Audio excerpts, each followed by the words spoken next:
Namo tassa bhagavato arahato samma sambuddhassa. Namo tassa bhagavato arahato samma sambuddhassa. Namo tassa bhagavato arahato samma sambuddhassa. Buddhang saranang gacchami, Dhammang saranang gacchami, Sanghang saranang gacchami, Dutiyampi Buddhang saranang gacchami, Dutiyampi Dhammang saranang gacchami, Dutiyampi Sanghang saranang gacchami, Tatiyampi Buddhang saranang gacchami, Tatiyampi Dhammang saranang gacchami, Tatiyampi Sanghang saranang gacchami.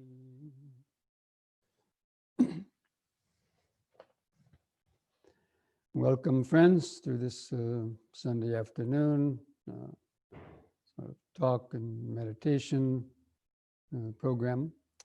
And today, I thought I would just at this beginning a short talk on probably a subject that not everybody's all that happy to, want to contemplate. A lot of people want to contemplate, cosmic consciousness and, nirvana or, impermanence and maybe no self. But this topic is about the second noble truth, about the origin of suffering. And actually I'm taking this from the Mahasatipatthana Sutta, or you could say the title of this talk would be the Greater Exposition on Craving. Now, in the Four Noble Truths, you hear that the second truth is, craving is the source of suffering. And what is that craving? It's the craving that, likes this and likes that, and, the six different senses, the craving and the karmic actions and the karma we create to, which is the fuel for the suffering. Because from the craving we do the wrong actions and unskillful actions that bring the suffering. So, in the Four Noble Truths, that definition of suffering is, the short, this is the short definition of suffering. It is craving which brings renewal of being, is accompanied by delight and lust, and delights in this and that. That is, craving for sensual pleasures, craving for existence, and craving for non-existence. But then in the Satipatthana Sutta, so that's the definition of suffering that the Buddha gave in the Satipatthana Sutta. But then there's a Mahasatipatthana Sutta in the Digha Nikaya that's a much more detailed explanation of the Four Noble Truths that you get in the regular Satipatthana Sutta in Majjhima Nikaya. So, and in this, the Buddha talks about 60 places, 60 places where craving arises, and also 60 places where craving ceases. So a lot of people hear craving, craving, yeah. 60 kinds of craving, oh my gosh, So I just thought I would, refresh this because we can see that in our meditation practice. We can see how the mind, gets caught in these 60 places, and how difficult it is to let go of them. So this is the way this is not a sutta class necessarily, but because this is not often talked about, but it's an important aspect of developing insight also. So when this craving arises, where does it arise? When it settles down, where does it settle down? So craving first arises, and settling down means it lands on that object of the craving and starts, developing the grasping to it. That's settling down on it, maintaining our attention on the object that gives the craving. And whatever in the world has a pleasant and agreeable nature, it is here that this craving arises, and it is here that it settles down. And so what in the world has a pleasant and agreeable nature? So this is where the Buddha lists the 60 places where craving arises. I'm not going to go over, read the whole thing, but basically it says the eye, the eye has a pleasant and agreeable nature in the world. It is here that craving arises. When it arises, it is here that it settles down. So that means whenever we see something and that object catches our attention, like some object of, that you formerly like or you think is beautiful or just interesting, it catches the eye. So it arises because something is catching that attention of the mind. So you're looking around the room, maybe there's 20 or 30 objects in a room, but then one particular object, catches the attention. And so that desire to see it arises. So that's the initial arising. And then settling down means it's starting to, oh, what is that object? Oh yeah, that's so-and-so, that's this, and then the sort of the vichara, the sustained attention, settling down on the object. And then, of course, that triggers off our sankharas, our like, our dislike, our associated thoughts, and so on. And then he goes through the rest of the 6 senses. The ear, the nose, the tongue, the body, and the mind has a pleasant and agreeable nature in the world. It is here that this craving arises, and it's here that it settles down. So each of the 6 senses, including the mind, is where that craving arises. That means the objects that are arising through the senses, they attract the initial attention. A lot of things don't attract the attention, but the certain ones do. And that's the arising. You can see that even while you're meditating, like a painful feeling. You can see how the mind gives it extra little bit of attention. And then it settles down on that to worry about it or to think about it. So that's 6 out of 60, okay? Places. And then he goes into the objects of the senses. Forms have a pleasant and agreeable nature in the world. It is here that this craving arises, and it is here that it settles down. So he goes through the objects of the senses. First, there was the actual sense bases themselves. Now it's the visible forms, sounds, odors, taste, tactile objects, and mental phenomena. He goes each of those through that separately and repeats the whole refrain of the mental phenomena have a pleasant and agreeable nature in the world. It is here that the craving arises and here that it settles down. And then he goes on to say, I consciousness. So he goes on to the classes of consciousness.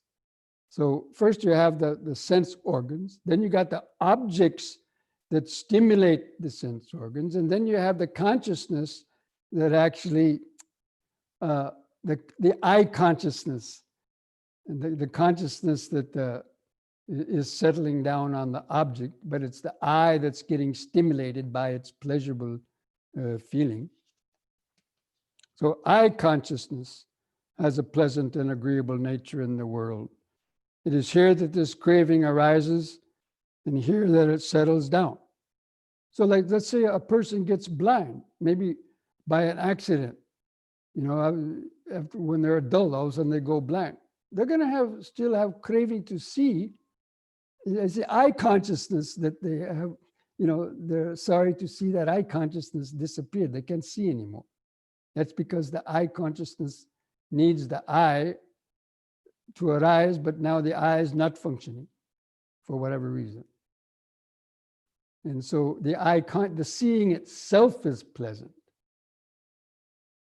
And then, the objects, the I and the object. So there's three things that are always taking place. There's the I, the object, and the consciousness that's moving through the I, or seeing.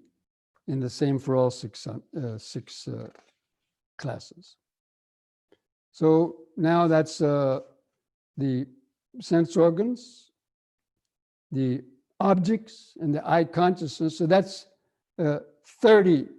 No, that's now 3 times, okay, 18 places where craving arises. And then eye contact has a pleasant and agreeable nature in the world. It is here that this craving arises. It's here when it settles down. So that means the eye contact. We crave contact. That's why we want to look around, because we're craving the contact. We don't even know what, just anything, right? Or craving for other things. We see that craving arises for the contact. Food touch the tongue. Sounds touch the ear. We have craving for the contact. Of course, all those things arise at the point of contact, so it's not like they're really separate. But this is the detailed explanation of the different ways that that we have craving for that, or desire for that. And then feelings born of eye contact, and all the rest of the 5.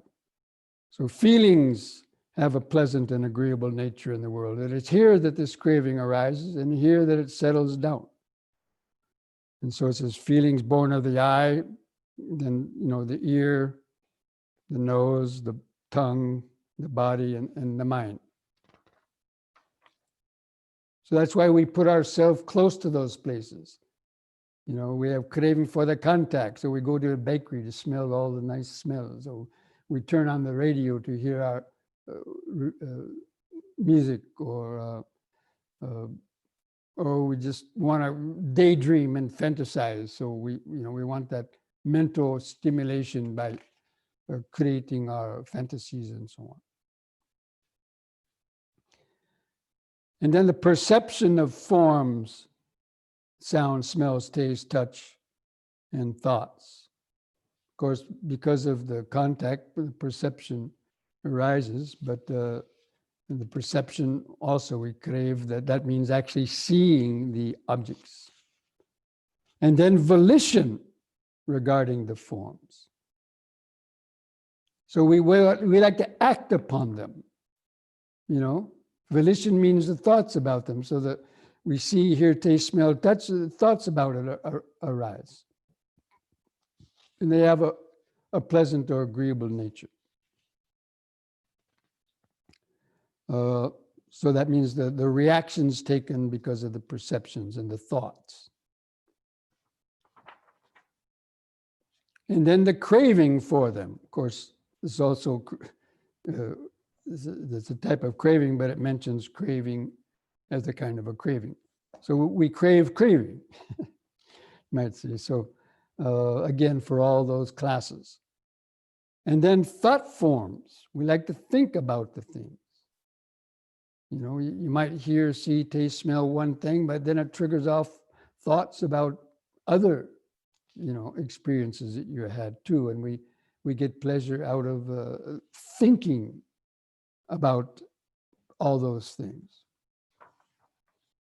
And then examination of forms of a pleasant and agreeable nature in the world. That means we like to examine the objects that we got attracted to. So that, I think that's all those 60 classes. So was it 10 groups of 6. And basically all those are happening, in every moment. But again, it's just a detailed way of seeing it. And then he goes through the cessation of the suffering, the cessation of craving. And what is the noble truth of the cessation of suffering? It's the remainderless fading away and ceasing, the giving up, the relinquishing, the letting go, and rejecting of that same craving. And where this craving is abandoned, let go of, where is it abandoned? Where does it cease? And so he basically repeats sort of the opposite of it. He says, whatever in the world has a pleasant and agreeable nature, it is here that the craving is abandoned, and here that it ceases when it ceases. And so basically, he repeats the exact same verses, but he says the same with the I. The I is where the craving arises, but the I is also where it ceases, the craving ceases. And that depends on your mindfulness and wisdom. So therefore, the Buddha goes through all these same exact groups, the 10 types of, the 6 senses explained in the 10 ways: eyes, forms, eye consciousness, contact, perception, feeling, thinking, pondering them. But the craving ceases at the point it arises, if you have mindfulness and wisdom. So that's the whole point in that, is knowing when it arises so that you can apply your insight and right effort to cause it to cease there and then, not let it grow into the thinking and the examining and the proliferation that goes on in the mind. So that's how the Buddha give this detailed explanation of the craving, like where it arises and where it ceases. And it's really at that moment of contact. But even when we're not having contact, we can be thinking about, let's say you're just sitting around and then you have some craving to go see something. Oh, let me go out and watch the sunset. Okay, that's craving for, your eye is craving to see it. And then when you actually see the form, the sunset or the colors, and then you're thinking about it, or it brings back memories of other sunsets you saw, or, comparing, judging them. Oh, well, the sunset at the beach is better than sunset in the mountains, or, this and that. The mind is always doing this judging and comparing, and it's all, strengthening the type of, desire and attachments that will continue ad infinitum unless we apply the right effort, right mindfulness, and the right understanding. Those, again, the 3 pillars of the Eightfold Path have to be applied in each of these instances. So, and you can make that a subject of your meditation. You just have to train, and you can see that with that initial kind of intention or urge that arises, especially with the contact, or even while you're meditating. Oh, I wish this meditation would be over. I want to go listen to Trump's speech or something, or I want to go out and smell the air of the fresh air, or I want to go out and hear the birds. These thoughts are always coming up. And so, they're nothing really bad, essentially, but a lot of them are innocent enough. But this is about developing our understanding and seeing how deeply ingrained this craving and desire is. And it's all traced back to the I. It's the I that wants to see these things, perceive these things, think about these things, examine these things. And okay, a lot of it's innocent, but you keep on repeating it, and then it gets harder and harder, to let it go. That's the main thing. So, and especially when you start to get older, and or when death comes, that's what keeps you back to the world. That's what keeps you coming back for more rebirths. Is all these underlying aspects of attachment and so on. So anyway, just something to keep in mind, reflect on. So having said that, I'd like to see if you want to write any questions down about anything connected with that, or it could be some other question, but ideally connected to that one. No chat shit, right? So anyway, take a minute if you have any question. Otherwise, we'll have a little bit longer yoga and meditation period.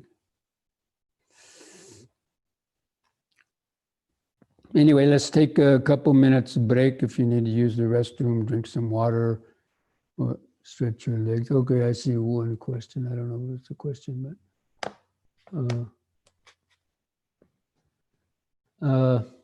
okay, this is a comment. For some time, I was dull, drowsy, and sleepy all the time. No interest to watch TV or listen to music or even think about anything. I wondered if this lack of craving and great serenity means proximity to enlightenment. But my doctor said you have severe deficiency of vitamins like D and gave prescription. Now craving is back again. Can you please comment on this? Well, that is true. I mean,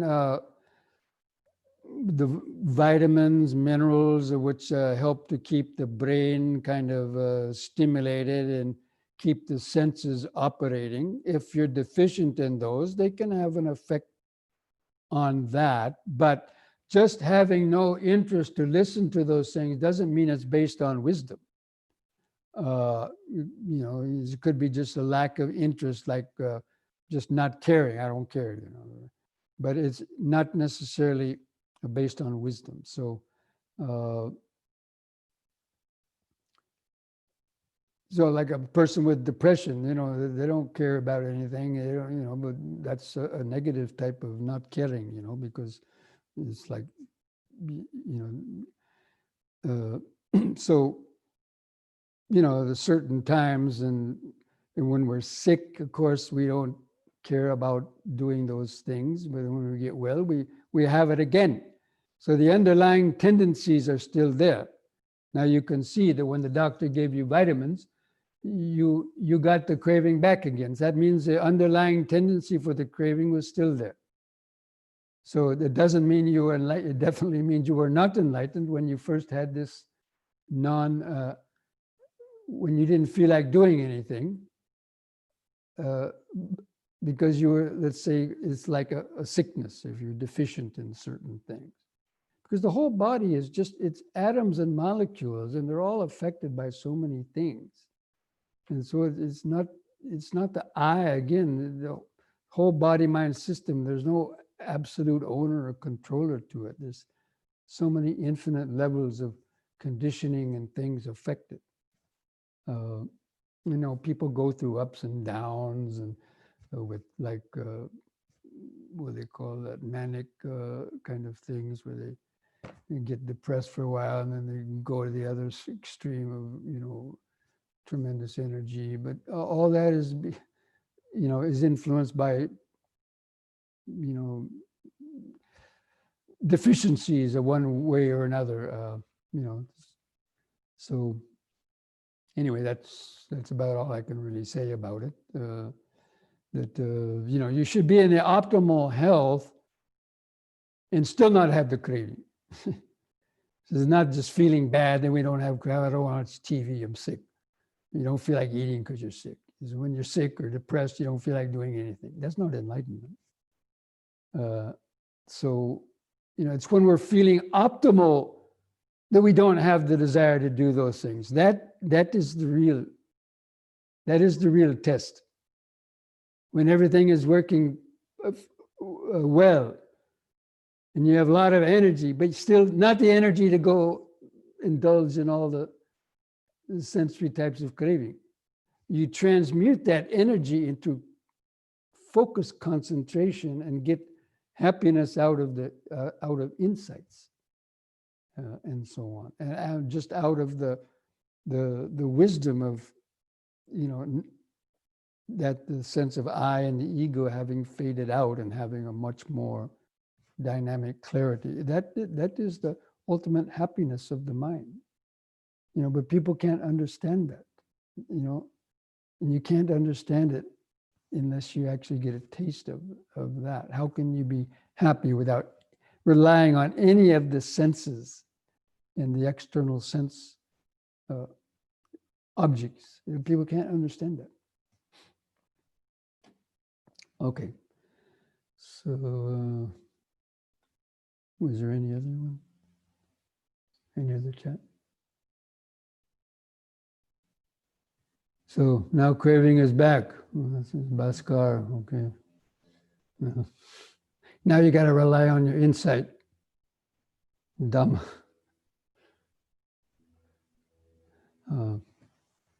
Okay, let's then take that little break just for a couple of minutes, and if anybody else has a question, we can go through that. Otherwise, we'll just start. We'll do some yoga and meditation. Okay? So see you back in a couple of minutes.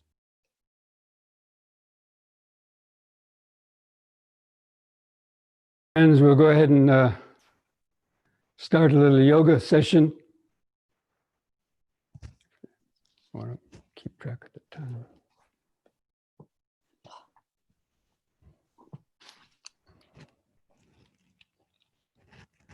So last week, I was teaching the 3-part breathing, and it's always good to come back and review that because people tend to forget that. But again, it's I can never repeat that enough. You know, that's one of the best ways to develop body-centered awareness and concentration, at least the initial stages.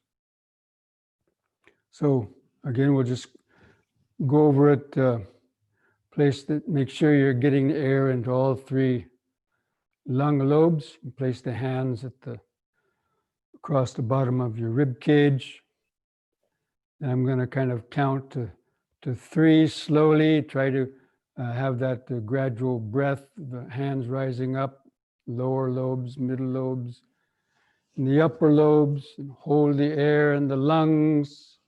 Bring the hands down for the out breath, letting the air out to the lower lobes, the middle lobes, the upper lobes. Again, the in breath, 1, 2, 3. Hold the air. Out breath, 1, 2, 3. In breath, 1, 2, 3, hold the air. Out breath, 1, 2, 3. In breath, 1, 2, 3. Hold the air. Out breath, 1, 2, 3. In breath. Go ahead and take a couple more breaths on your own like that. Then we'll start a few exercises.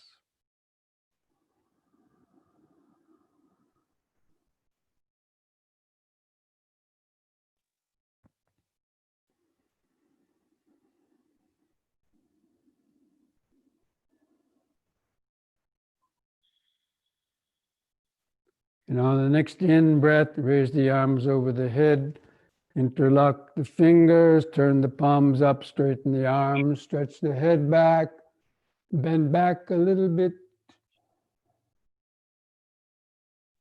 On the out breath, turn the palms down, touch the top of the head.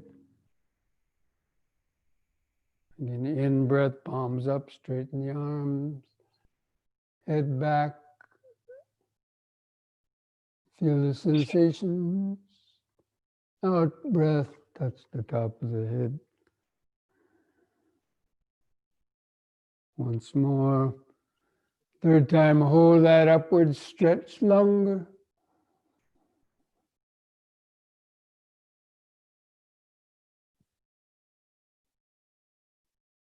Release the fingers, the out breath, arms back to the sides.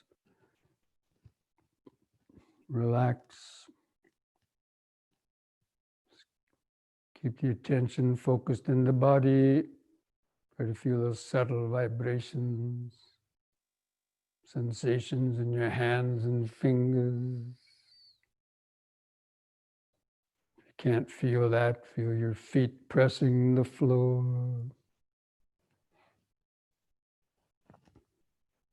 If you can't feel that, just remember standing, standing.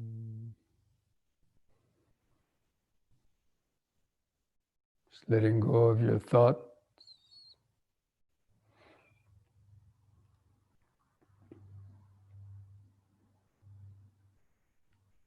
Okay, then next on the in-breath, push up on the toes while raising the arms over the head in this way and stretch up, facing the hands toward each other.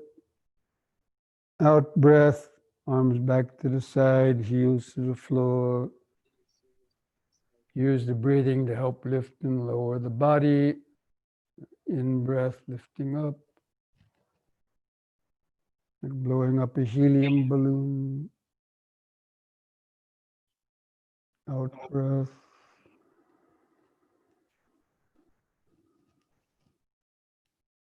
Once more, in.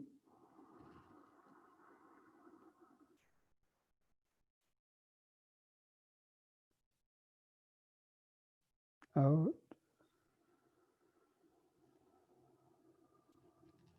Relax.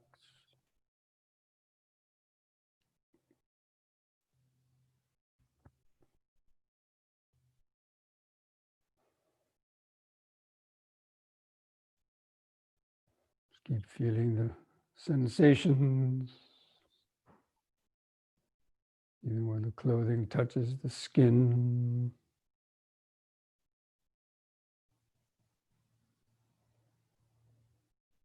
Just remember standing, standing.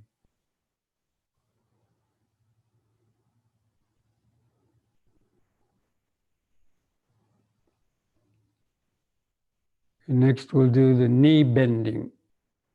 On an in-breath, again lift up on the toes and raise the arms up front. On the out-breath, bend the knees and lower down, balancing on the balls of the feet. Take a deep breath to push up, all the way up on the toes. out breath.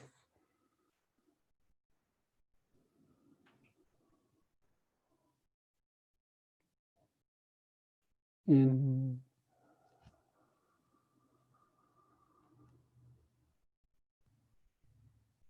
out,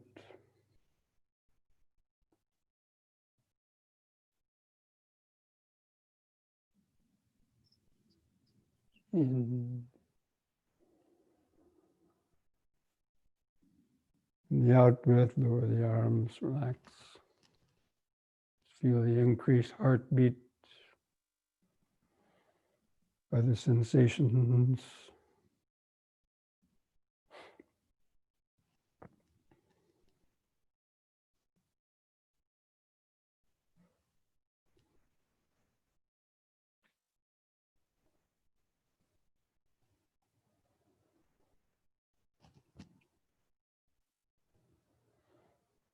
Remember standing.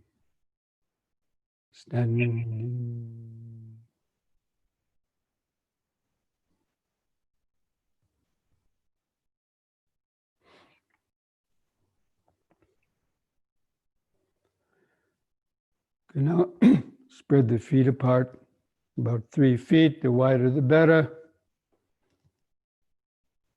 And hold the hands at the chest. And breathe in, hands over the head. On the out breath, lower the hands to the chest and bend the knees, lowering down. You keep the back upright, feet flat on the floor. Feel the stretch in the hips and knees. In breath, back up.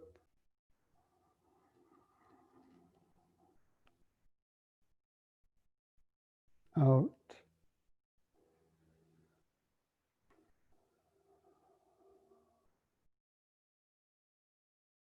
In.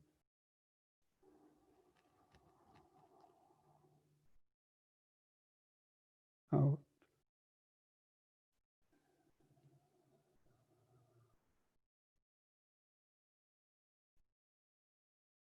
In. In the out breath, arms back to the sides. Relax. Let's close the eyes. Just feel the whole body. Increased aliveness. Sensations.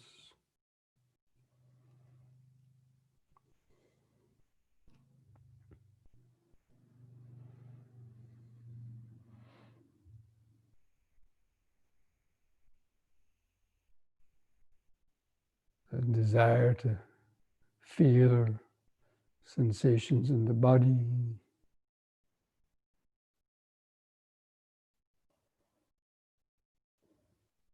Or if you feel them and thinking about them, oh, that's cells and molecules vibrating, interacting.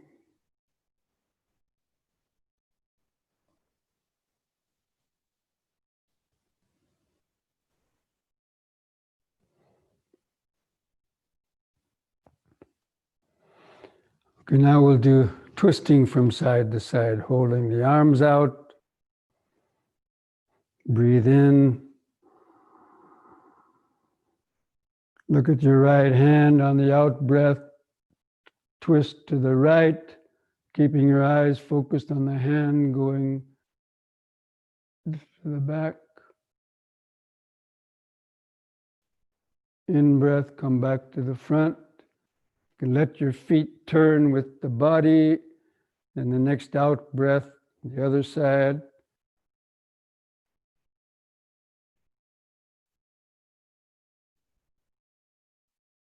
In breath, front. Again to the right, out breath.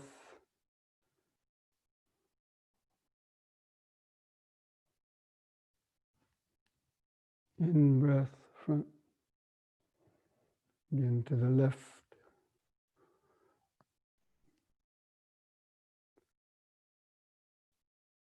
In. Once more to each side.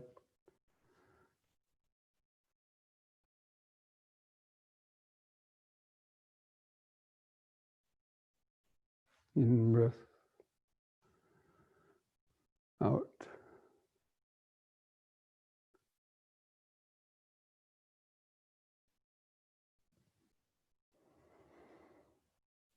When you come back, lower the arms, relax. Feel the whole body exactly as it is. Each foot pressing the floor.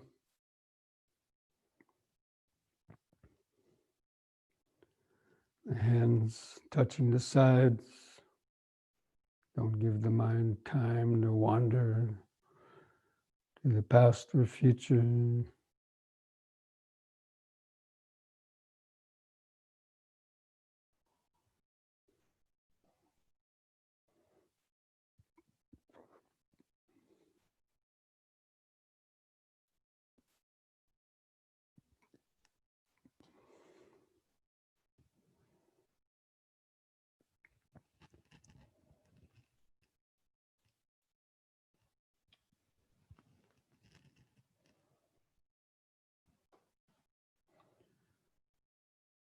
Okay, next we're going to do alternate toe touching. Again, holding the arms out to the sides. On an out breath, you want to bring the left hand across and down to try to touch your right leg or foot as far down as you can reach. Then look up at your other hand over your head. And carefully come up on the in breath. And then on the next out breath, the other side, right hand to the left leg or foot, as far down as you can reach.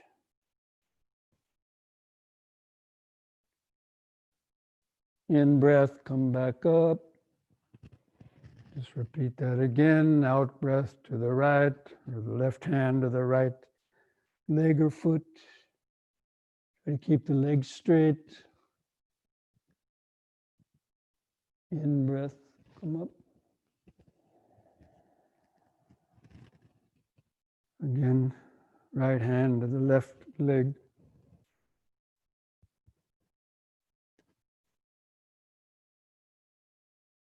In breath.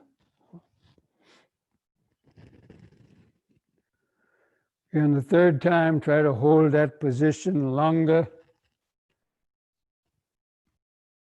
Just let the breath be shallow.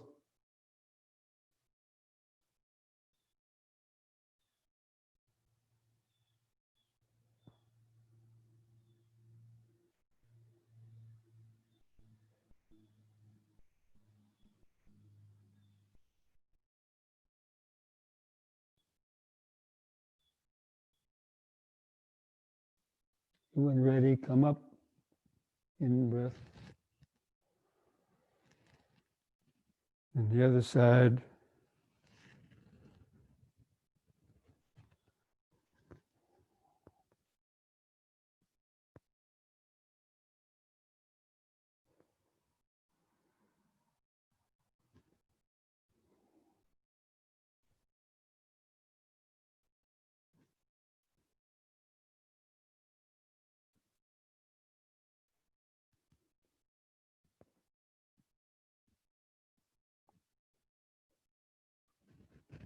Come up.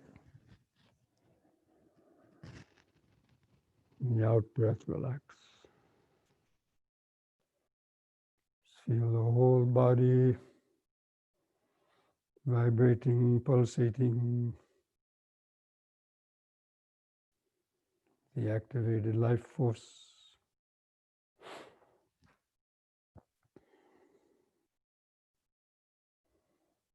All those body sensations.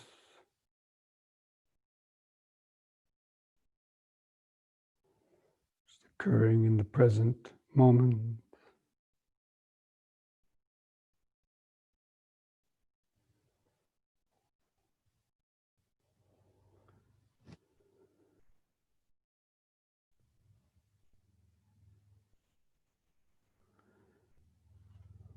Okay, now bring the feet together.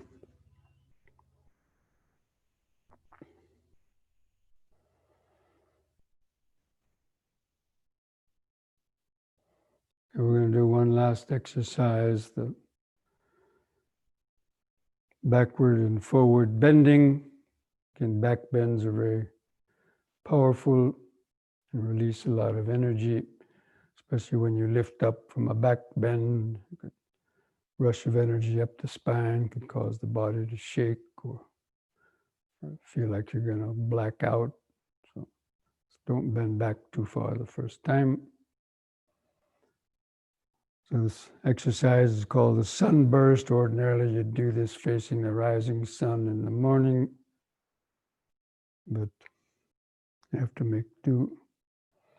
So on an in-breath, you make a gradual V as you open the arms out and bend backwards, bringing the arms out to the sides horizontally, and look up. In-breath, carefully lift up. Keep the arms out at the sides. On the out-breath, lower the arms and hands down to touch your legs or feet, the floor if you can. Try to keep the legs straight. And begin standing up. Turn the palms outward again. Make the gradual V as you open the arms out. Arms to the sides.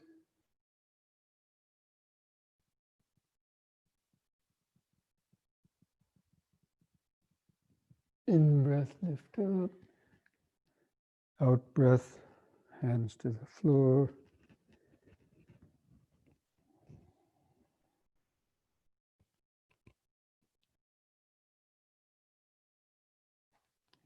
In standing up, palms outward. Open up the arms.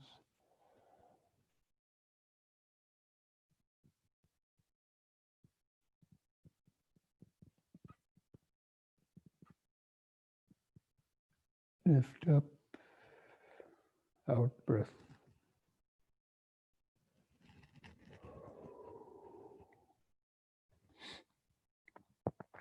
We'll hold that downward stretch a little longer.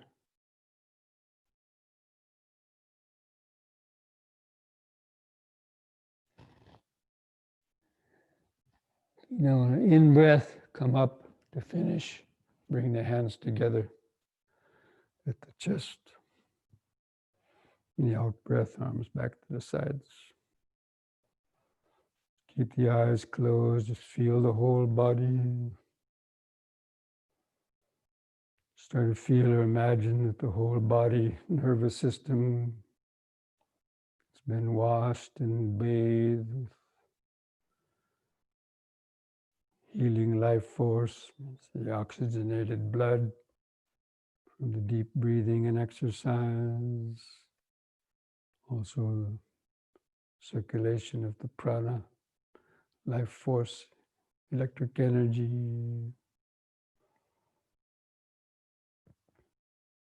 Pleasant feeling.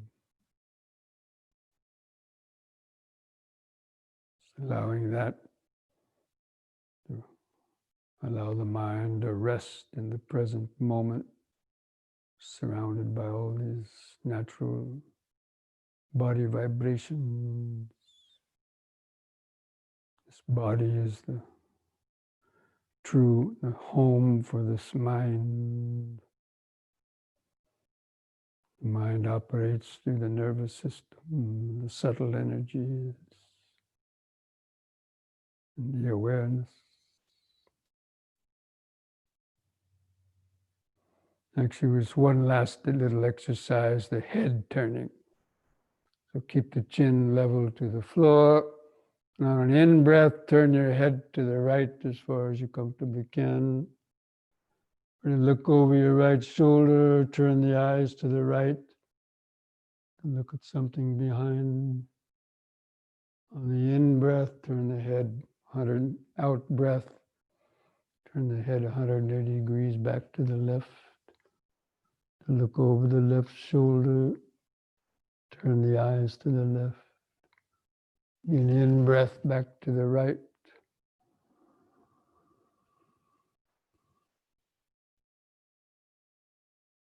Out-breath left.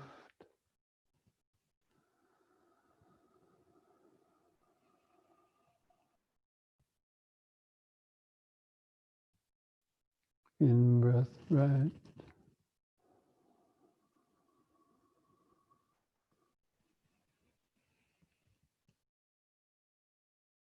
Out breath, left.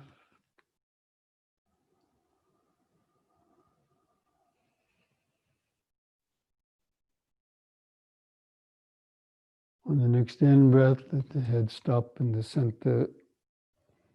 Just close the eyes, feel the inner body. Just remember standing, standing, standing.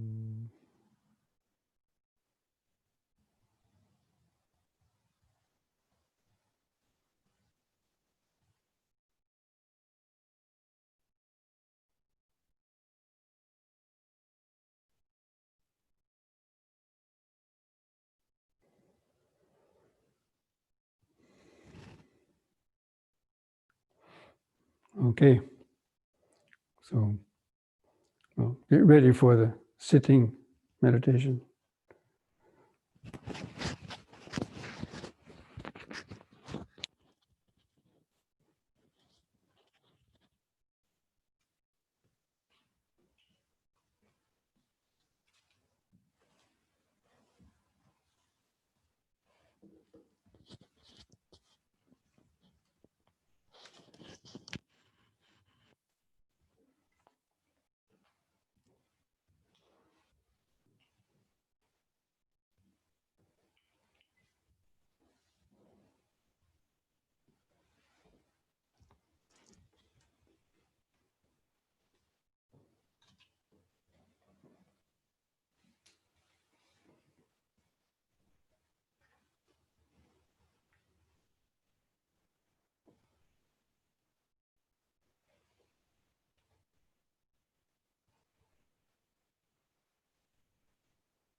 I hope you were able to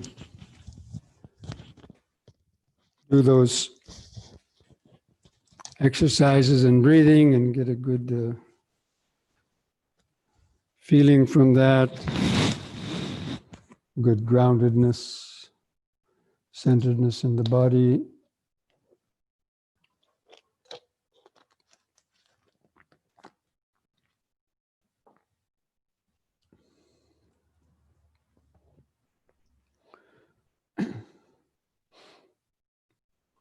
So for this meditation, I'm going to turn off the video.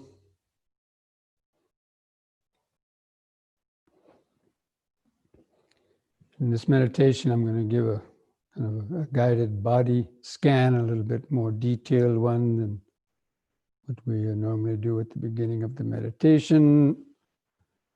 Try to feel more of those subtler body vibrations, which gets the mind more concentrated, centered. Just try to sit straight. Just initially relax the body. Just move your attention down to feel where the buttocks and feet press the floor underneath.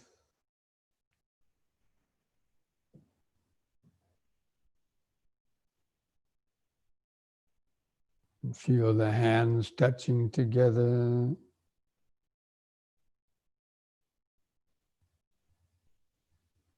Relax the shoulders.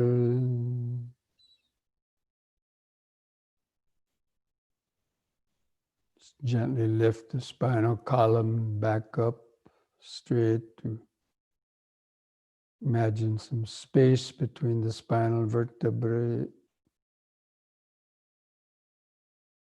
And feel the head balanced on top. Just try to feel that outline of the sitting body.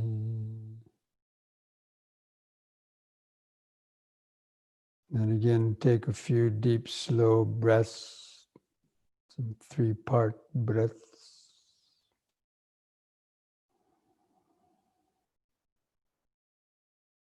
Try to take at least 3 or 4 seconds to breathe in, hold the air in the lungs for 2 or 3 seconds if you can, and slowly breathe out. And with each out breath, feeling the body and mind settling into the body. Just breathing in, letting go of the past and future.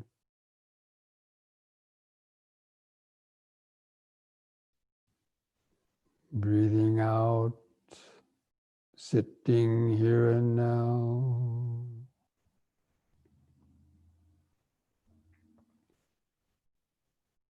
Breathing in, letting go of the past and future.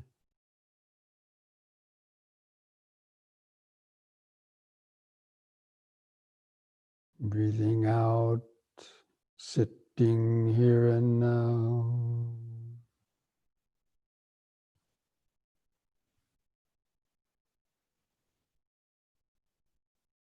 Breathing in, feeling the whole body.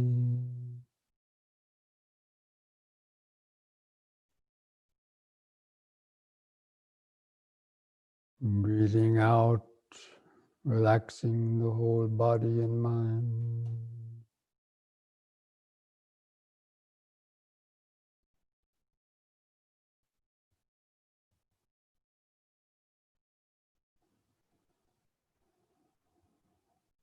Just take a couple more deep, slow breaths.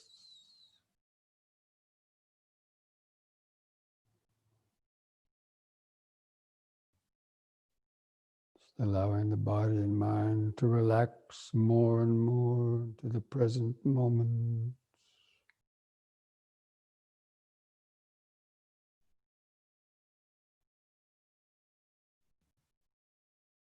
Just opening the door of the laboratory, going inside.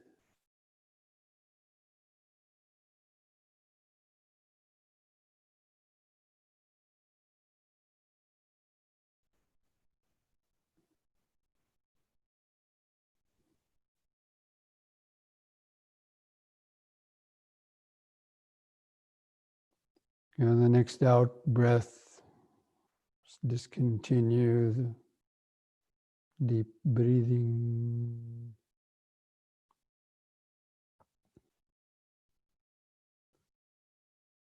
Now bring your total attention down.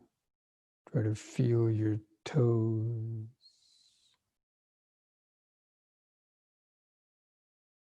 Try to feel some sensations in your toes. See if you can feel the outline of some different toes or where they touch together. Just looking down the microscope, focusing the lens on the toes.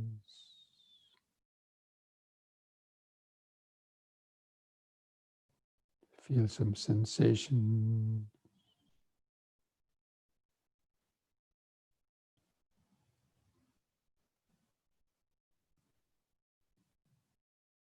Then feel the balls of the feet and the arches.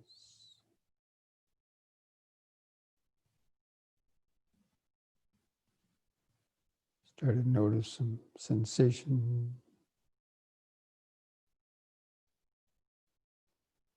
The arches, balls of the feet.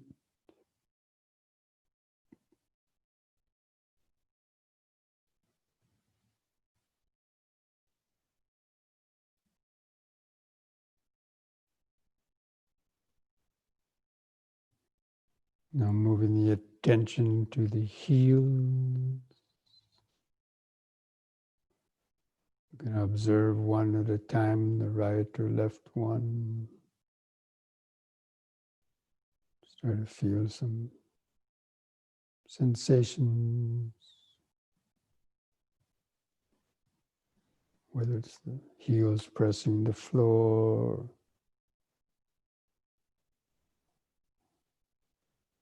or otherwise.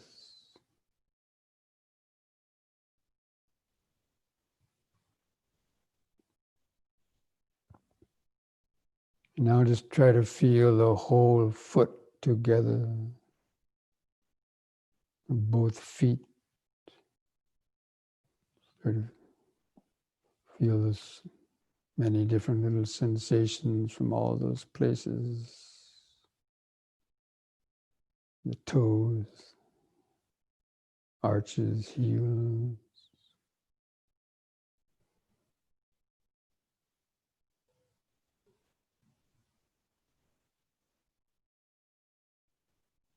If you're wearing socks, you can feel where the socks rub against the skin of the feet, producing sensation.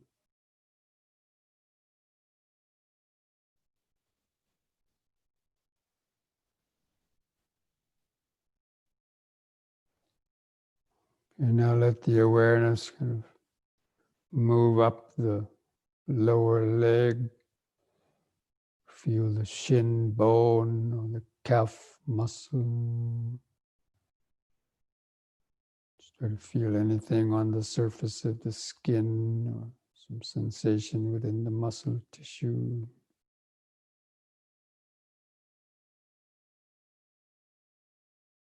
Just concentration is to be able to keep the attention on that particular body part. And mindfulness is the ability to feel, notice different sensations, or to notice any hindrances that are arising. If you're getting drowsy or too many thoughts, refocus. Just gradually let the attention move upwards toward the knees.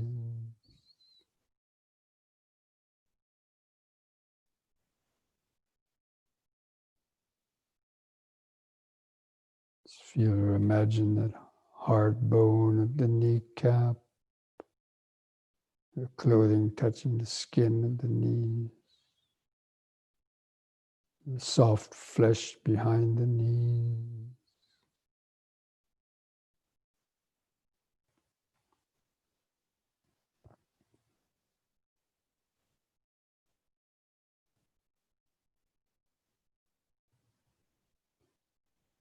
Or if there's any pain in the knee.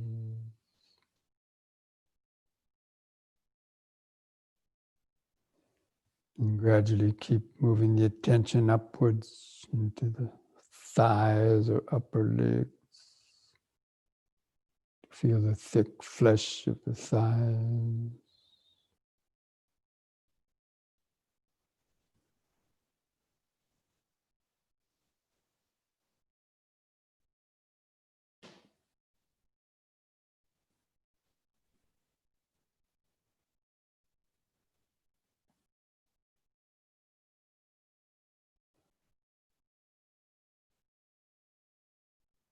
And just keep moving the attention upwards.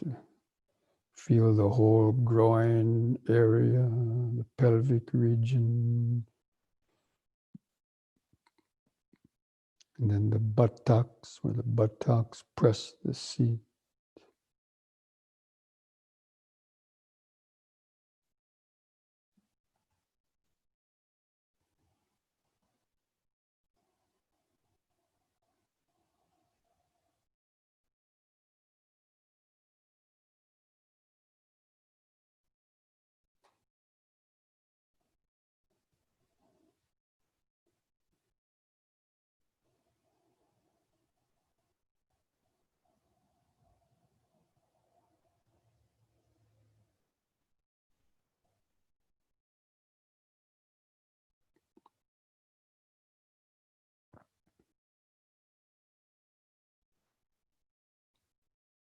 Each time the mind wanders, bring it back to that body part, place. Now let the awareness move up to feel your hands and fingers. There'll be lots of sensation in your hands and fingers, where they touch together, where they touch your legs.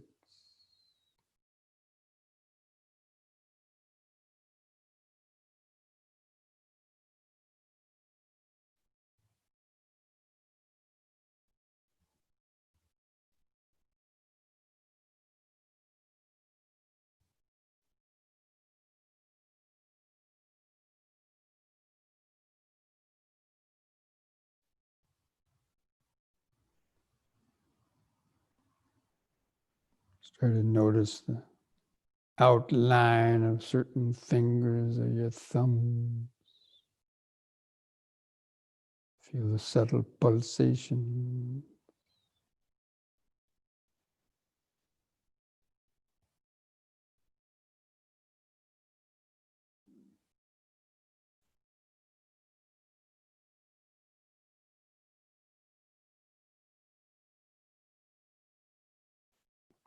Moving the attention up into the lower arm, the forearm.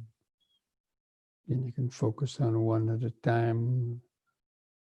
Try to feel some sensation where the clothing touches the skin of the forearms.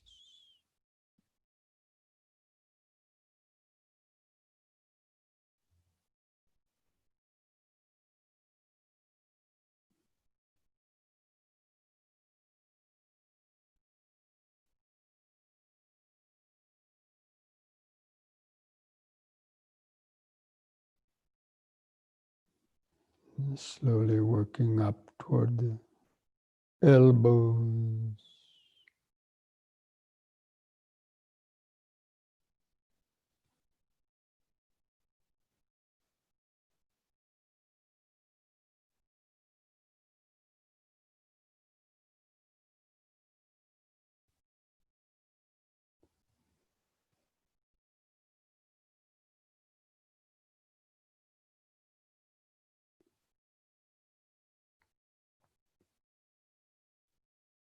The elbows.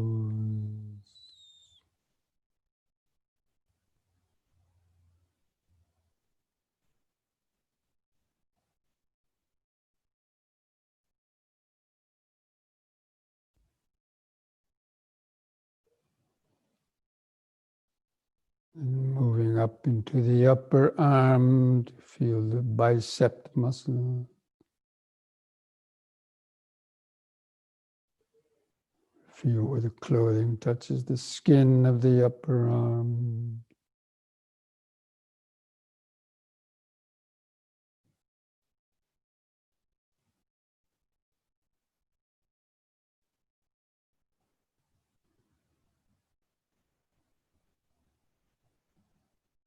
Where the upper arms join the shoulder.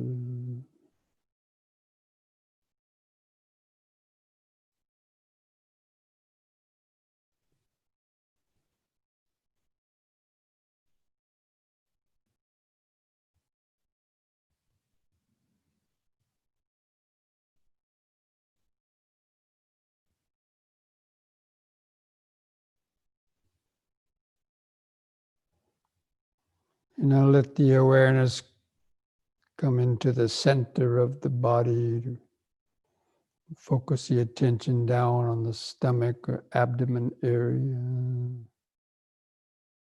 You feel the breathing in the stomach or abdomen area, the movement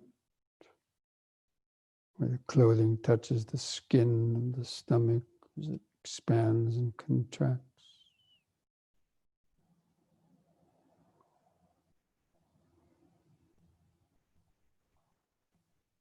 If you have any stomach ache or pain,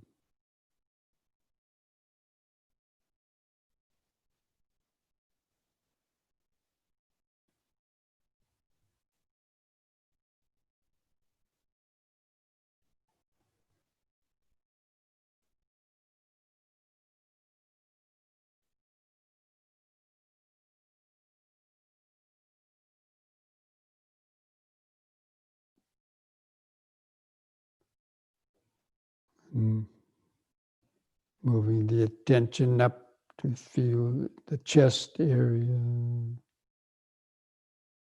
where the clothing rubs on the skin of the chest.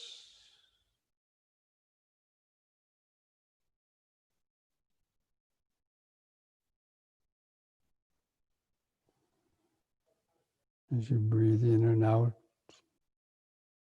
feel that expansion of the chest.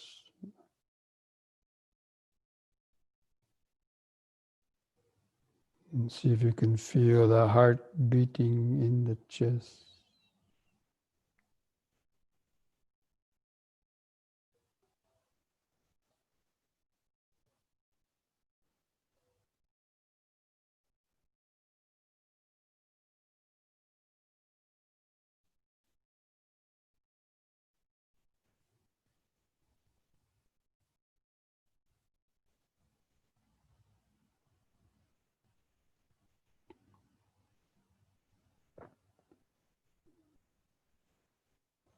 Move the attention up to feel, see if you can feel that little notch at the top of the chest, where the neck and the chest, upper chest join.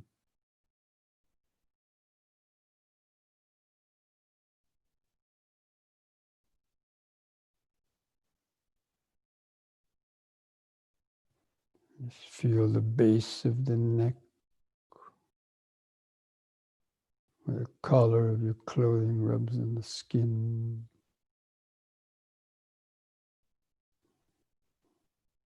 Of the neck.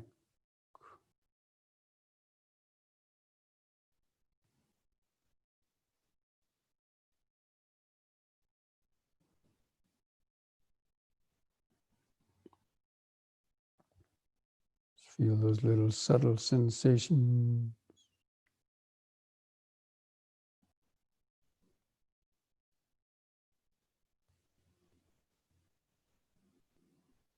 And now kind of imagine, feel inside the throat. The throat is the superhighway. It connects the head to the lower body. There's lots of traffic with food, water, blood, air, electrical impulses. You might feel an urge to swallow, urge to cough.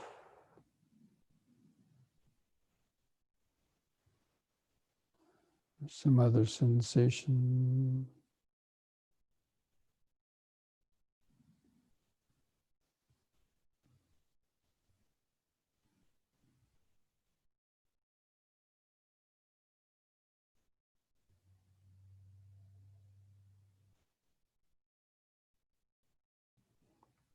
Just moving the attention upwards.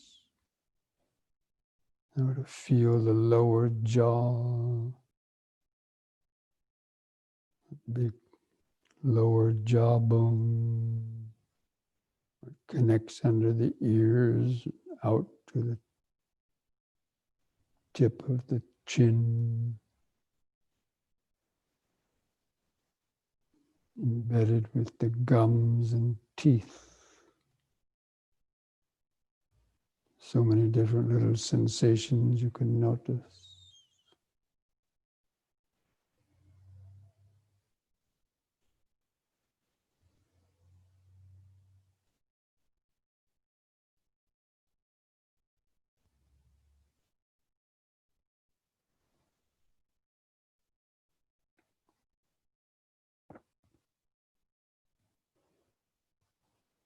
Let the awareness come out to the point of the chin.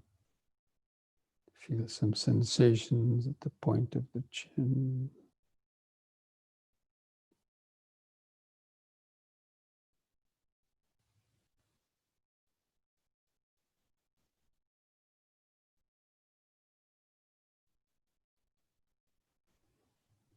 And feel the lips touching together. The lower lip touches the upper lip. Feel the dryness or the moistness of the lips.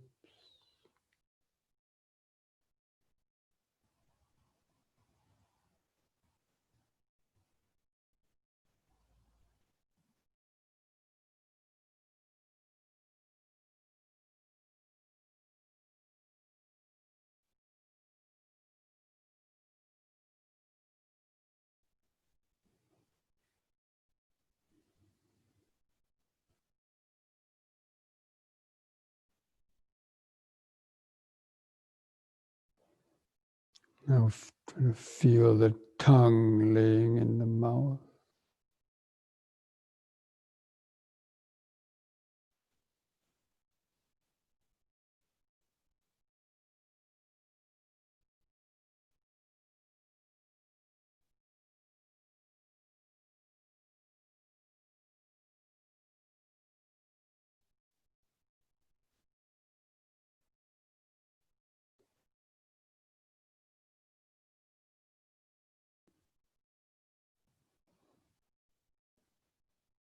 And now feel the outer nose.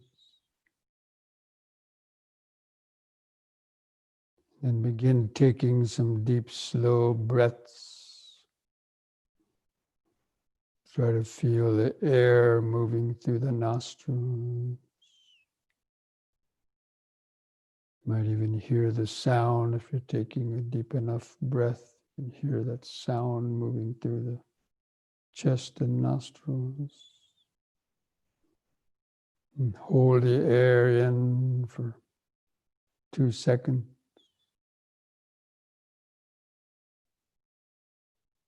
Feel that pause, present moment awareness, and feel the outgoing breath moving through the nostrils.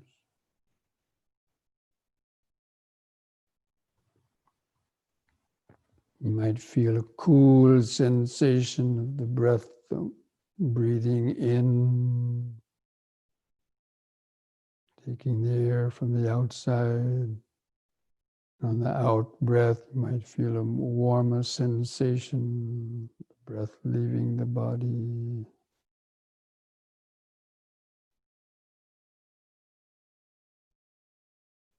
Thousands of times per day, the air is moving in and out of the body, keeping this body alive with oxygenated blood.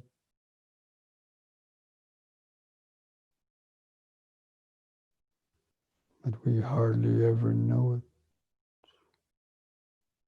Just listen to that silent movement of the air through the nostrils.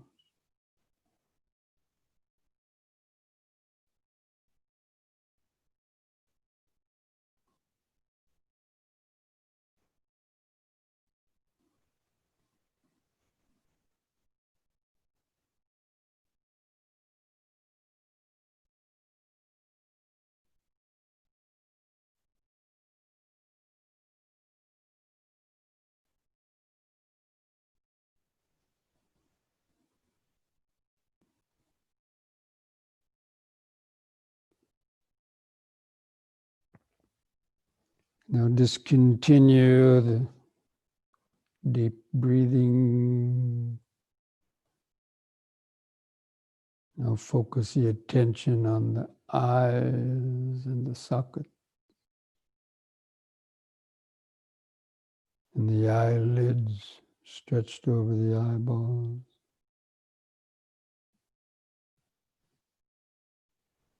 Sort of kind of gaze through around the eyes.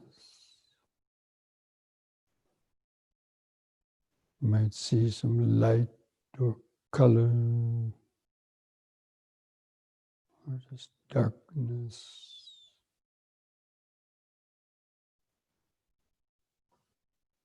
See if you feel any eye muscle movement. Try to relax the eyes.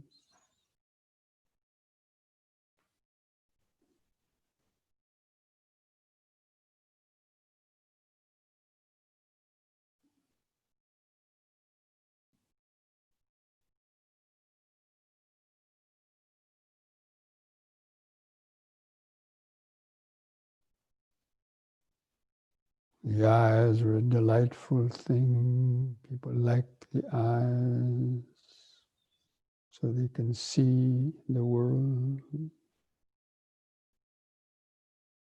So they can see the forms, perceive the forms, think about the forms, examine the forms, bringing pleasurable sensation.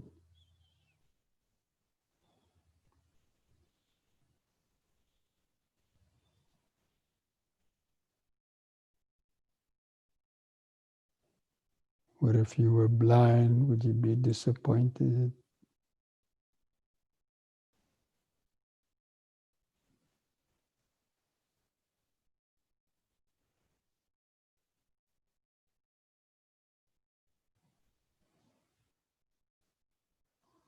Okay, now try to feel your ear, the outer ear.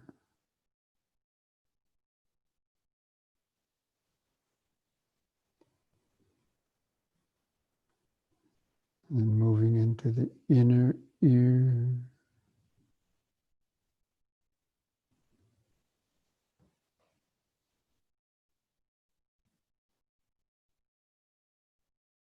If you listen very carefully, you might hear the inner sound, like the sound of the ocean, or sounds of high-pitched, shrill sound, like the sound of electric wires overhead.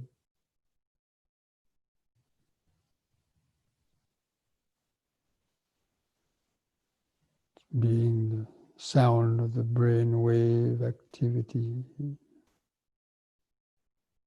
the alpha waves of the silent mind, of awareness.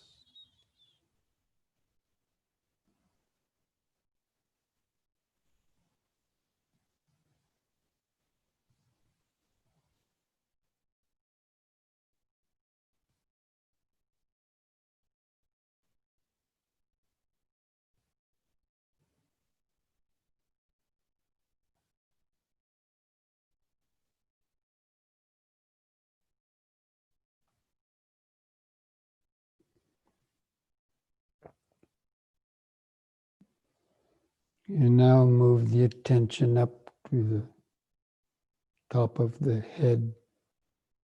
Feel the scalp,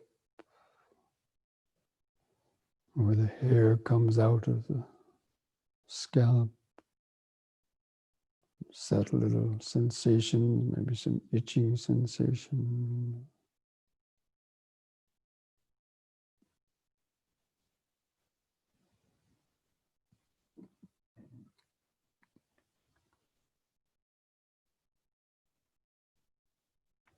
And narrow down the attention to a point at the very crown or top of the head, sometimes called the crown chakra, of the size of a nickel or a 10-cent piece. See if you can focus on that spot, see if you feel any sensation.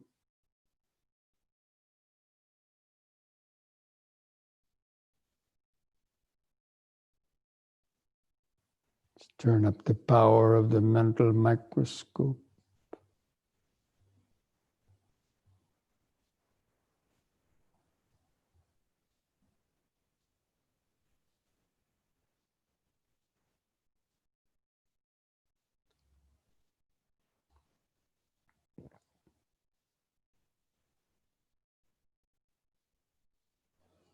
And now let the attention kind of come down the forehead. Feel it, or imagine that thick bone, the skull, the forehead, and the skin stretched over the forehead, skull. And just come down where the nose joins the forehead and the eyes, or the triple conjunction of the top of the nose, the two eyes, the forehead. And see if you can rest your attention kind of just inside the skull at that point, or in front of the eyes, where the nose and the eyes come together. It's called the third eye center, the center of awareness. Just rest the attention at that spot.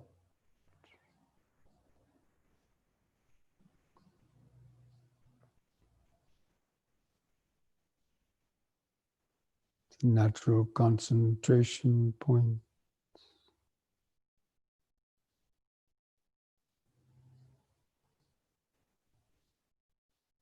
You might feel some sensations there, being the sixth chakra, the pituitary gland.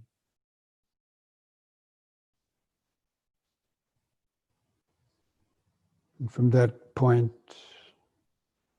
just let the awareness kind of just feel the outline of the whole body.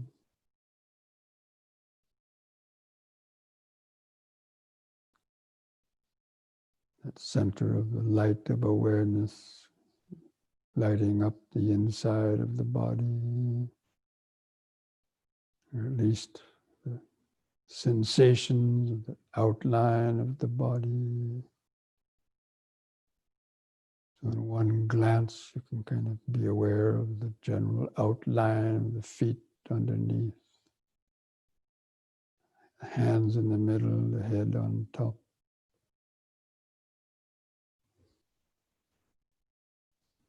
And all points in between. Just try to hold the attention there on that outline of the body.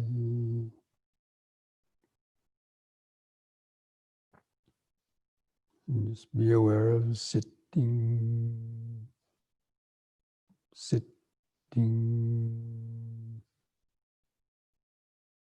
sitting.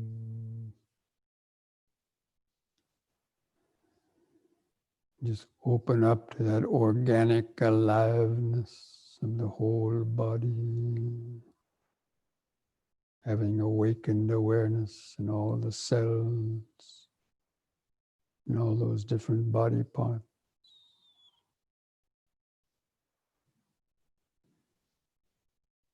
Start to feel that subtle vibration through the whole body. Feel the breathing, or even the heart beating, the pulsation.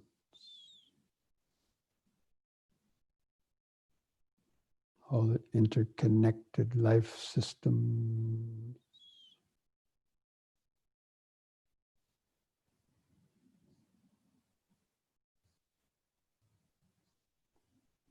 And even the consciousness that's there,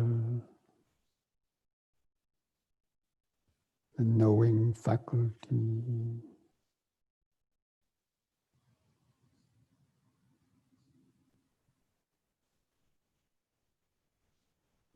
Just sort of feel that impermanence of those changing sensations. The awareness can notice so many different sensations, kind of just coming and going, arising, vanishing. It might notice some aches or pain, even where the clothing rubs against the skin of the body. Just allow the awareness to be like a mirror. Just reflects everything in or on the body. You don't have to do anything.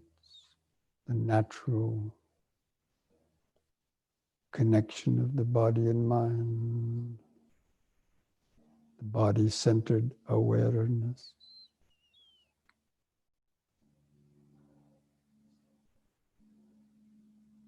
Especially be alert for stinging or biting or painful, irritating sensations.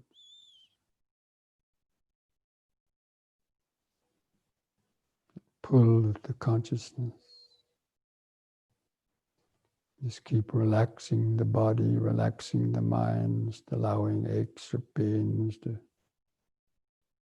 be there in the background. Just feeling the subtler sensations in the background.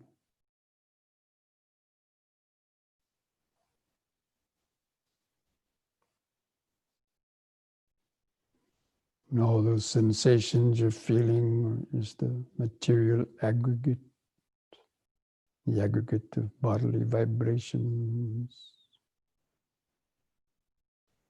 earth vibration, water vibration, motion vibration, heat vibration.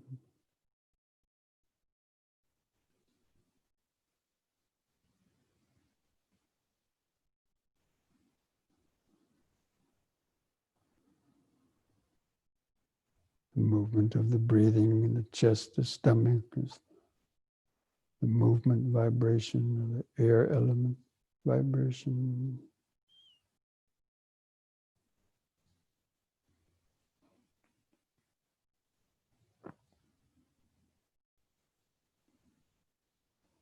So if the mind is centered in the body with good awareness, that's the equivalent of samadhi.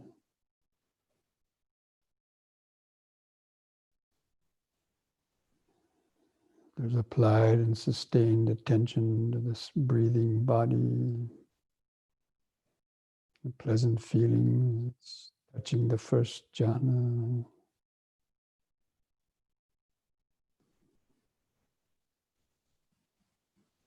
Mind completely content with resting in the breathing body, the one-pointedness, sitting,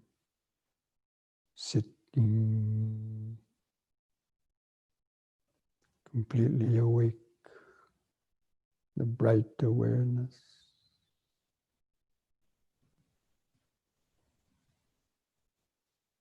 It's able to feel the aggregate, the material vibration, the feelings they produce,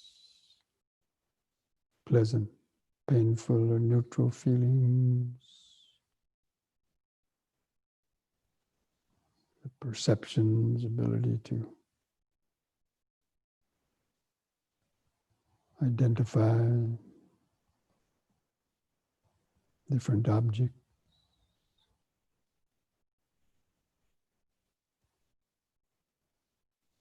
any thoughts they produce, the sankharas, the reactions to the feelings and perceptions.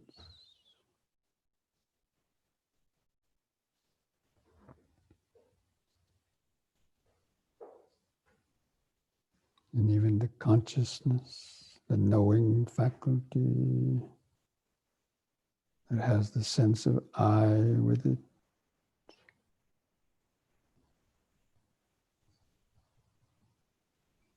Being able to feel and hear and cognize thoughts is due to the consciousness.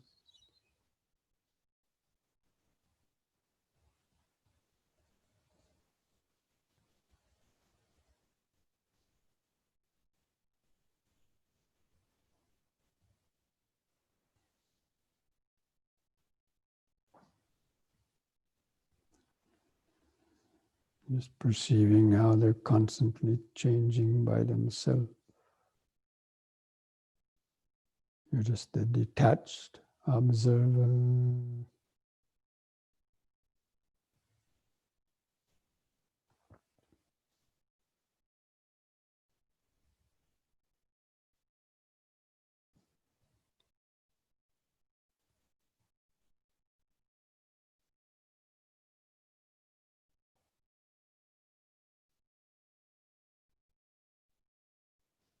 Try to notice and feel more and subtler sensations, sounds, or thoughts, arising and vanishing, changing.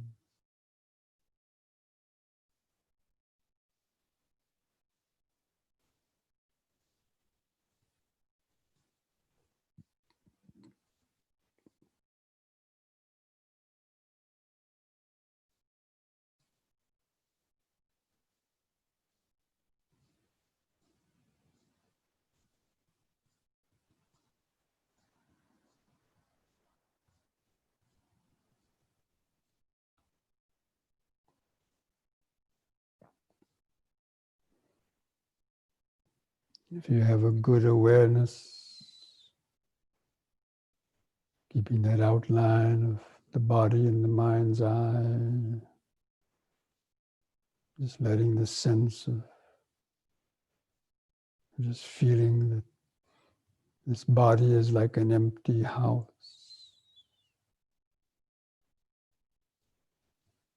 with nobody home to answer the call, knocking at the doors and windows.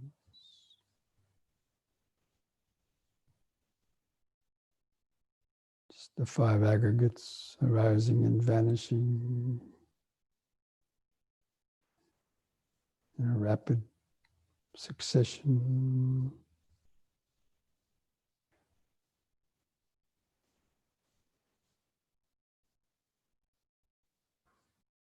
Just feeling like the empty house. But the sensitive microphone in the house is the knowing faculty, the natural awareness. But it doesn't belong to anybody. Just try to allow those last remnants of feeling of I or me to fade away in the background.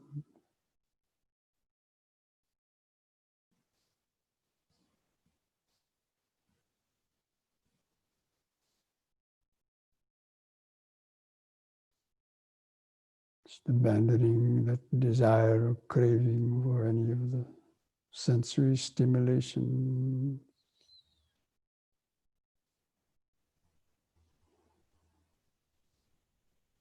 The cessation of suffering.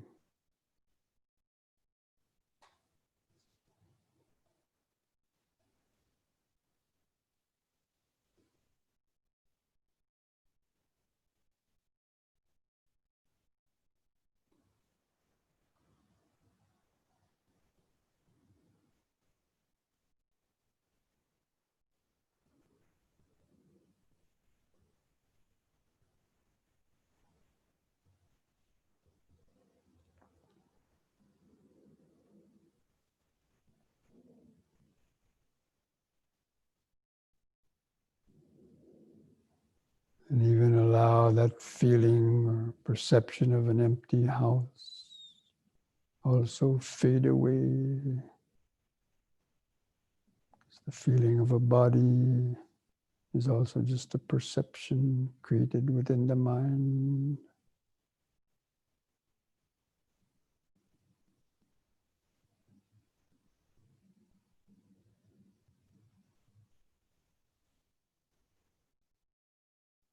There can still be sensations, feelings, even thoughts, sounds coming and going, just through the empty space, the space of awareness.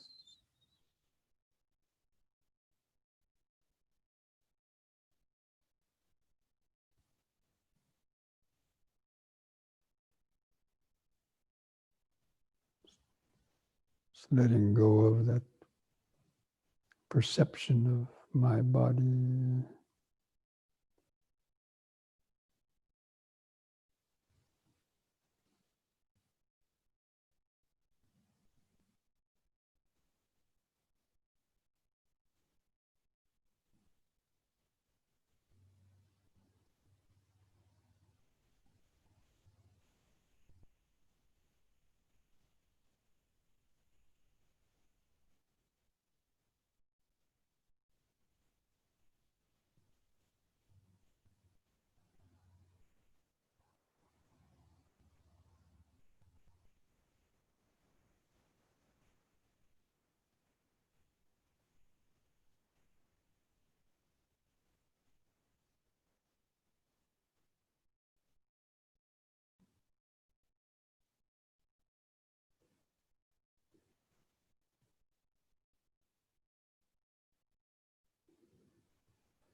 Stay awake, alert.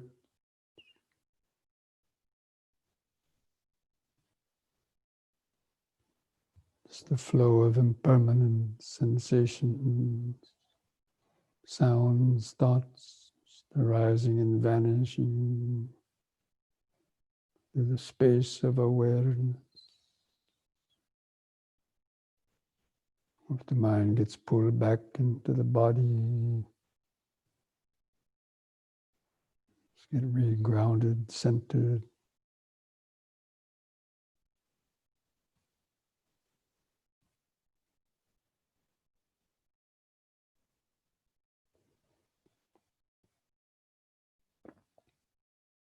Just breathing in, sitting. Breathing out, sitting.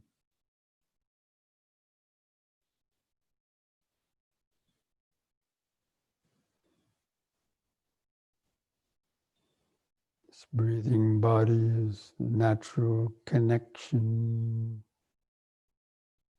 to the lifeline, to present moment awareness, the lifeline to wisdom.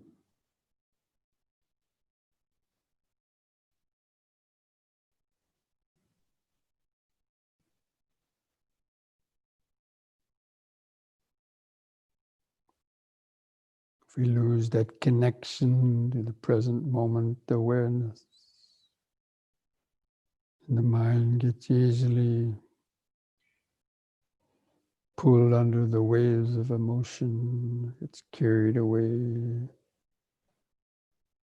into the past, the future, anxiety, fear, worry. And the mind sinks into despair.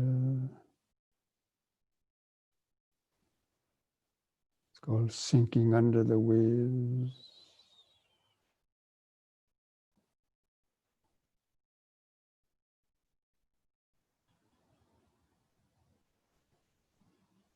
So keeping the awareness floating on the surface of the flow of impermanence, just riding the waves of hearing, seeing, tasting, smelling, touching, thinking. It's like a beach ball moving up and down with the waves, but it doesn't sink beneath.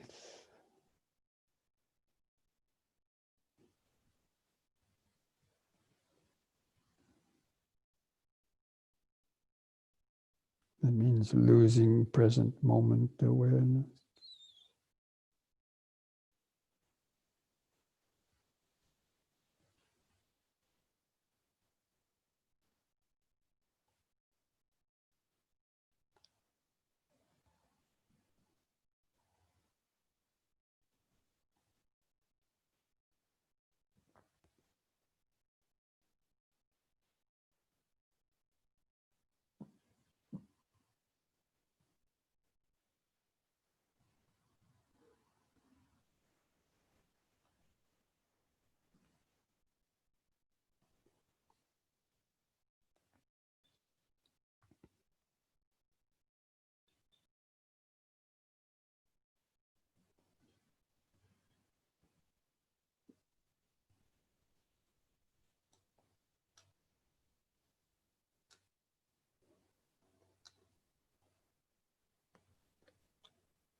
If you've been lost in thoughts or drowsy, let the sound of that bell bring you back to the present moment. the wisdom bell.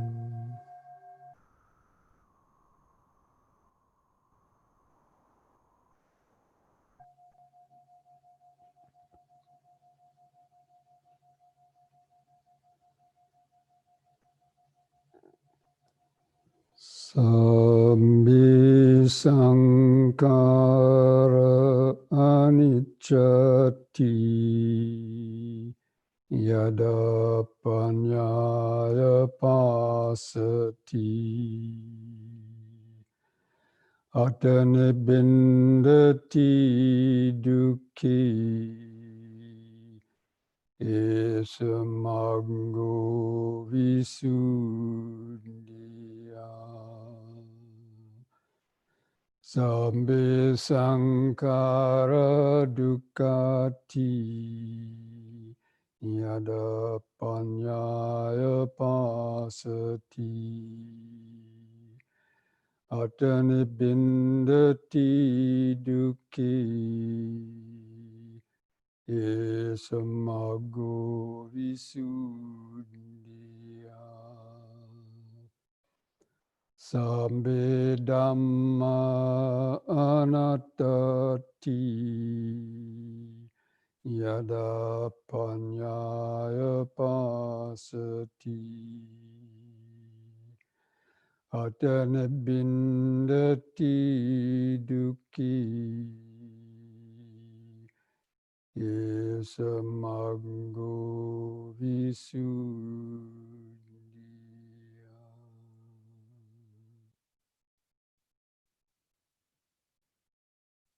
All conditioned things, the five aggregates of this body, mind, and world are impermanent. They arise only to vanish and pass away.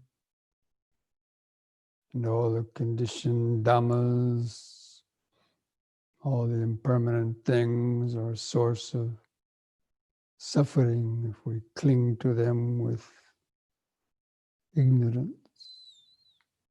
And all dhammas, the conditioned dhammas, as well as the unconditioned deathless state, doesn't belong to anybody. There's no owner or controller.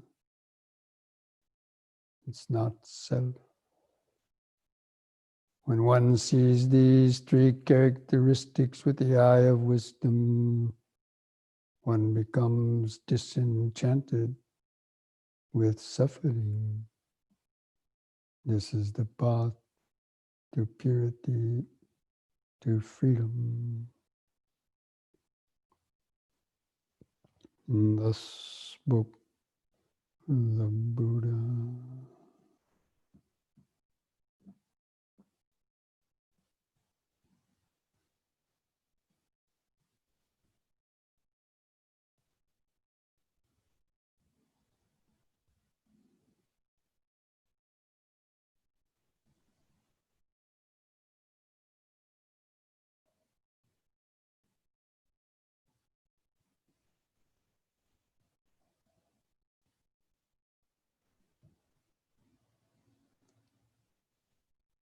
Again, we'll finish this short meditation by just sending out this metta vibrations across the whole world.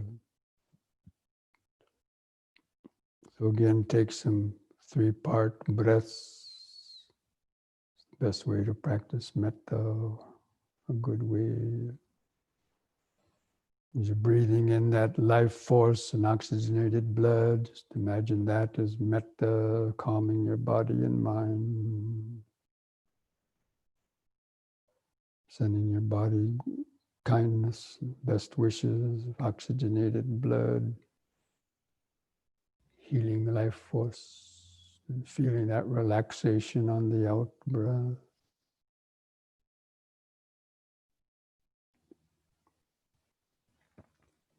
And on each subsequent out breath, just imagine sending these vibrations of metta, pure wisdom, pure energy, pure love, outward, your family members, whether they're passed away or still living,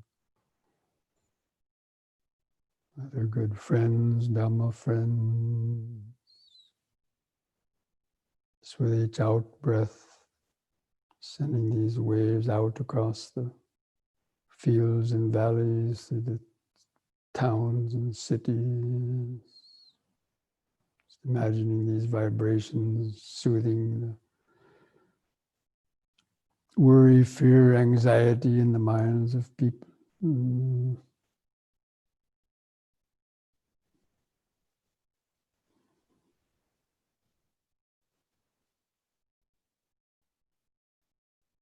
Just with each out breath, just imagine these waves of metta going out in the 10 directions, across the whole country, across the oceans, back to your home countries, and eventually just surrounding, permeating the whole atmosphere and earth.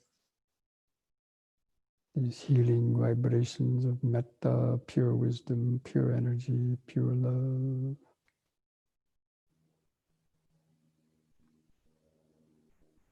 So the idea that may all living beings be well, peaceful, and wise.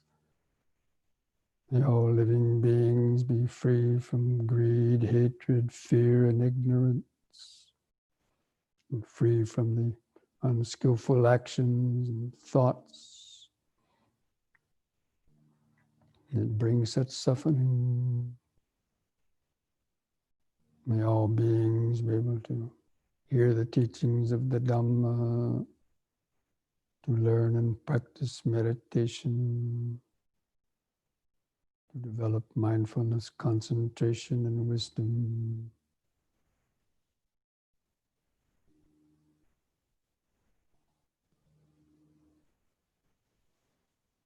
May all beings be able to live peacefully and harmoniously together, understanding the ultimate interconnectedness and interdependence of all things.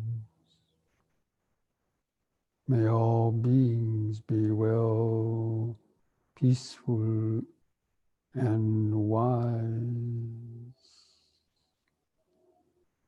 May all beings be well, peaceful, and wise. Just like a mantra reverberating throughout space. Well, peaceful, and wise.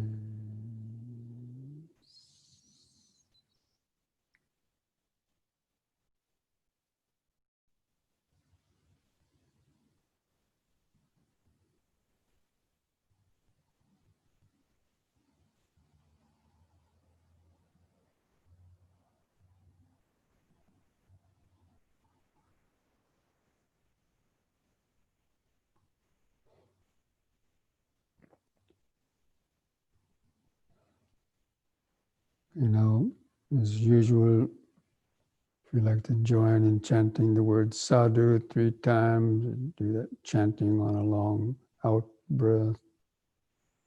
Take a deep breath.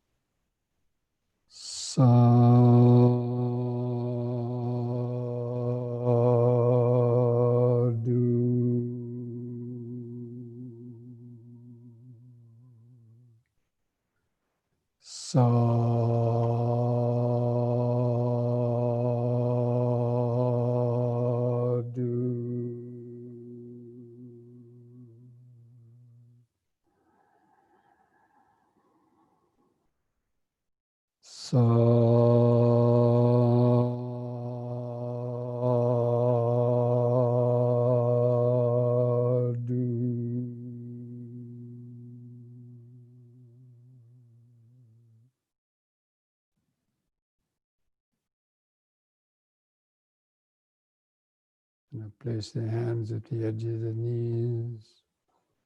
Take one more deep breath and stretch the head back, pulling the hands against the knees.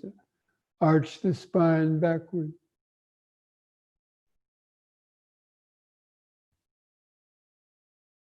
And lift the head up on an in-breath, and on the out-breath, press the chin to the top of the chest to stretch the neck vertebrae.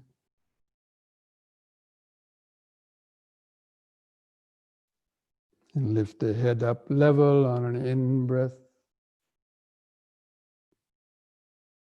And on the out-breath, relax. Put a smile on your face.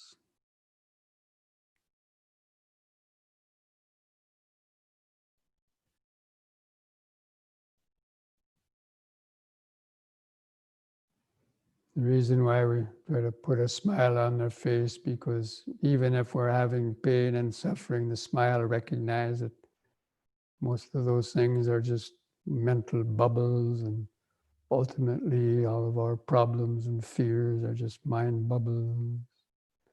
Nothing to be afraid of, actually. They're all impermanent, knowing that they can be overcome. Okay, friends. So I hope you're able to have a insightful or peaceful or insightful meditation.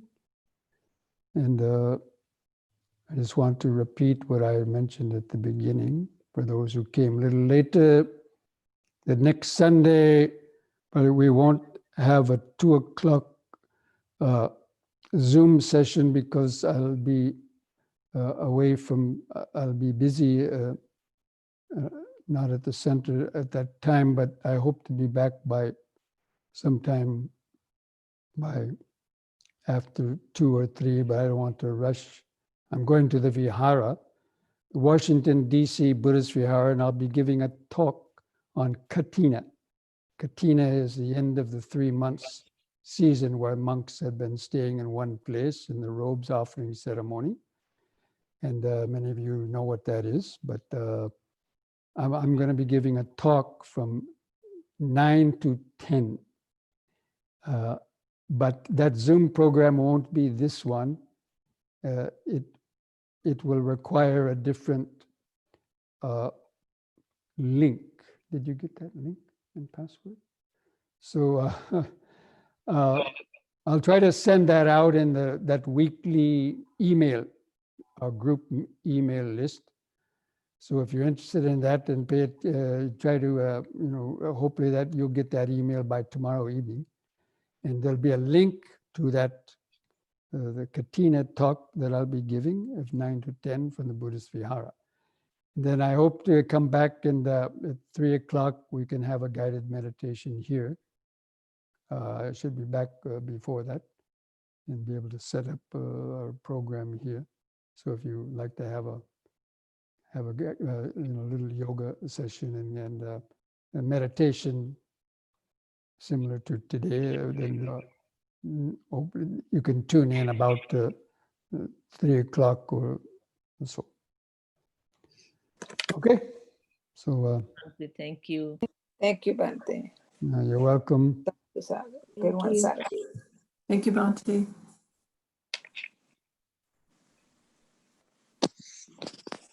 Thank you, Bhante.